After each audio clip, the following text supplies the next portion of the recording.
Assalamualaikum. Alhamdulillah kita masih bertemu lagi di sini.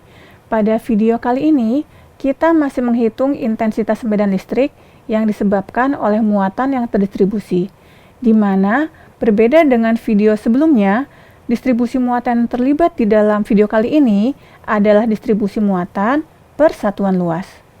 Muatan yang terdistribusi pada kasus ini berbentuk piringan cakram atau compact disk dengan radius dalam dan luar yang telah ditentukan. Pada proses perhitungan kali ini, kita akan mulai berhadapan dengan integral lipat 2. Tapi jangan cemas, karena langkah-langkah secara detail dan terstruktur akan kalian pelajari di sini. Untuk lebih jelasnya, silakan menyaksikan video berikut.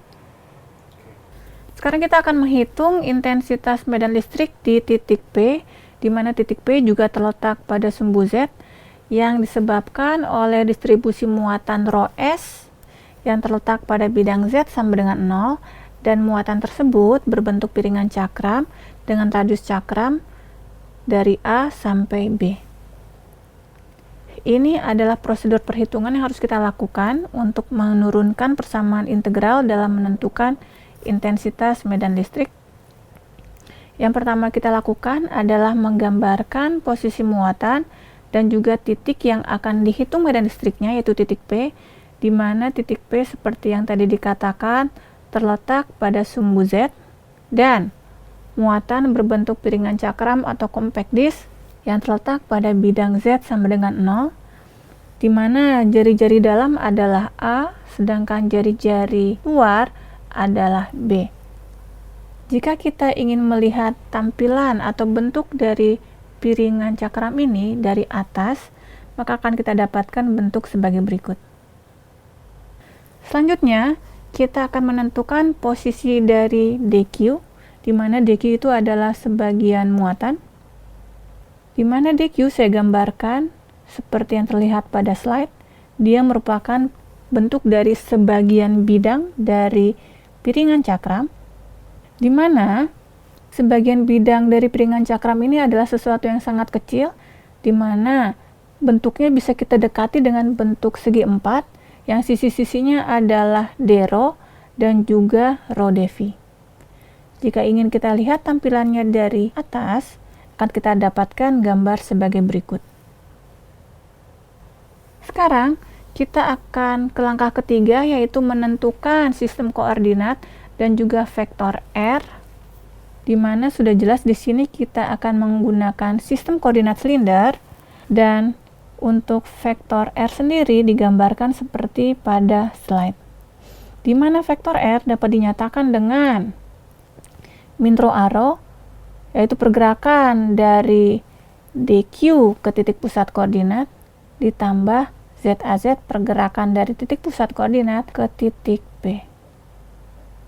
Berikutnya, kita tentukan magnitud vektor R, vektor satuan AR, dan juga nilai dari DQ. Vektor satuan AR adalah seperti yang kita lihat pada slide, sedangkan magnitud dari vektor R kalau dikuadratkan adalah ρ kuadrat ditambah Z kuadrat.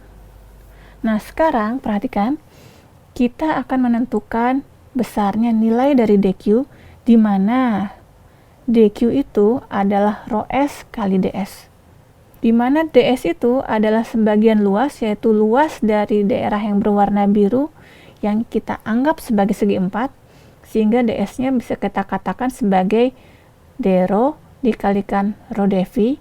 Dengan kata lain, DQ sama dengan ρ S dρ ρdV. Kemudian kita membuat persamaan integralnya, dan juga kita berusaha untuk melakukan penyederhanaan, di mana dari slide sebelumnya sudah kita dapatkan besaran vektor R, vektor satuan AR, R kuadrat, dan juga DQ. Dengan memasukkan harga-harga tersebut ke dalam persamaan integral, di mana akan kita dapatkan persamaan integral lipat 2, di mana integralnya adalah terhadap besaran ρ dan juga besaran V, di mana batas untuk V adalah satu bulatan, yaitu dari 0 sampai 360 derajat, sedangkan batasan ρ adalah batasan dari piringan cakram, yaitu dari A sampai B. Kemudian kita lihat lagi bahwa intensitas medan listrik yang kita hitung ini akan memiliki arah di arah arrow dan AZ, dan kita akan berusaha untuk melakukan penyederhanaan di sini. Mari kita lihat gambar di sini.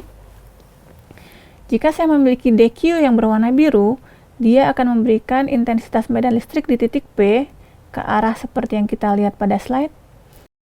Dan jika saya memiliki DQ yang berwarna hijau, saya sebut sebagai DQ2, maka arah intensitas medan listrik di titik P yang disebabkan oleh DQ2 ini seperti yang kita lihat pada slide. Jika kita bandingkan dari arah AR1 dan arah AR2, maka akan kita lihat di sini bahwa komponen yang di arah arrow akan saling menghilangkan, sehingga kalau kita kembali ke persamaan integral, maka komponen arah arrow kita hilangkan, dan kemudian kita lakukan integrasi pertama kali untuk integrasi terhadap V. Setelah itu akan kita dapatkan persamaan berikutnya seperti yang kita lihat pada slide. Lalu kita keluarkan semua yang tidak ada hubungannya dengan rho, keluar dari bentuk integral, dan kemudian kita lakukan integral, maka akan kita dapatkan bahwa besarnya intensitas medan listrik di titik P yang disebabkan oleh piringan muatan berbentuk cakram, persamaannya adalah sebagai berikut. Di mana kalau kita lihat lagi, untuk arahnya yaitu searah dengan vektor satuan AZ, di mana arah AZ ini adalah arah yang normal terhadap bidang cakram, di mana penjelasan ini sama persis dengan penjelasan di video sebelumnya. Ya, bagaimana video tadi? Semoga video tadi cukup jelas, dan saya harap dengan adanya penggunaan integral lipat 2 dalam perhitungan tadi akan menambah pemahaman kalian mengenai waktu penggunaan integral lipat 1 dan lipat 2. Untuk video selanjutnya, kita akan menghitung intensitas medan listrik yang disebabkan oleh muatan yang berbentuk seperti selimut tabung dengan radius tertentu.